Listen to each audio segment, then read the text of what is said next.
Want stakeholders to say yes more often. Stop pitching what they will gain. Psychology has a name for this: loss aversion.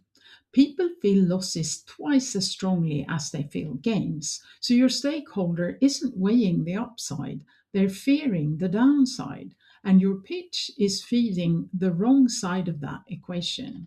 Stop leading with what they will gain. Start with what they are already losing. Don't say, this will increase retention by 20%. Say, we're losing 20% of users right here.